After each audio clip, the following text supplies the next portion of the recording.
and by yourself, and you're totally safe. Washington, D.C. is a great thing. Yes, ma'am, please. Mr. President, as you're calling on Democratic leaders across the country to work with you on crime, do you see your efforts here in D.C., including, for example, working with Mayor Bowser here as a model for bringing more bipartisanship in matters not only with crime, but also issues that matter to everyday American people's lives? So Mayor Bowser's been great. She could have taken the thing, oh, well, and then after I clean it up, they'll take credit for it. You know what they do is they take credit. Like, we cleaned up Los Angeles. We did a great job there. And it was overwhelming what was going on. And again, the police chief made a statement that we could not have done, there's no way they could handle it. You saw what was happening out there. It was going to be a disaster. We stopped it cold. If we didn't do that, would have been a very sad day. And you know, remember, we have the Olympics, we have the World Cup, we have all these things coming, and we have 250, all of these things coming. But I watched Newsom get up and say he's doing a great, he's not, we're the ones that did it, and that's okay, whatever it takes, but the main thing is but he got up and said, we did it. Well, he didn't want us there, and he's going to need us again because it's starting to form again. I see it. It's starting to form again. You know, we have to maintain. It's like maintenance on an airplane. You can buy it, but you have to maintain it. And if you don't maintain it, a good plane becomes very unsafe very quickly.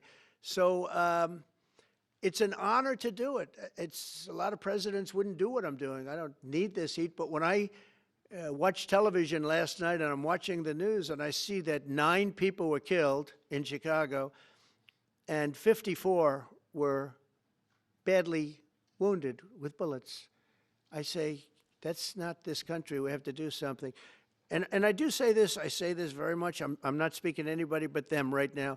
I would love to receive calls from governors and mayors saying they need help. We'll help them. We have a lot of people. We have a great force. We have a great military force. You know, Pete will tell you that when I was running for office, and this was a big headline, I think, you know, probably got me a couple of votes, but you couldn't sign people in the military. Nobody wanted to join the military, the Army, Air Force, the Navy, Marines, Space Force, Coast Guard. We never forget Coast Guard because they've done such a great job, never. But nobody wanted to join any of them. We were way below what we wanted, every single one. The closest was the Marines, whatever that is. You'll explain that to me. But the closest was the Marines. But every service was way down, way down. And then I got elected, and our country's the hottest country anywhere in the world right now. Everybody's talking about the USA. They're talking about the job that we're doing. Everybody. We have the best economy. We have a very, very important decision being made by the Supreme Court because our country is the richest, the strongest, the most powerful. But if for some reason some liberal court, I'm talking about the court that just ruled, where even an Obama judge voted in favor of us, which I gave him a compliment yesterday, as you know. I said that took great courage. But it's a liberal court, and it's going up to the Supreme Court, who I think have been incredible people. I think they've made very wise decisions. But the tariff question, because without the tariffs, this country is in serious, serious trouble.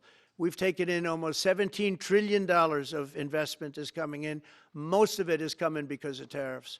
And if for some reason somebody wanted to be politically correct, I actually think it's unpolitically correct. I think politically correct is to approve it because there's nothing so popular as what's happened to our country. Our country is doing so well. But we had a liberal court gave us a very shocking ruling, and that ruling is basically saying that the trillions of dollars that are pouring into our country, putting us in a position like no country is anywhere in the world, that they'd like to see us that taken away. By the way, a lot of the people behind that lawsuit, that particular, are from foreign countries, I might add.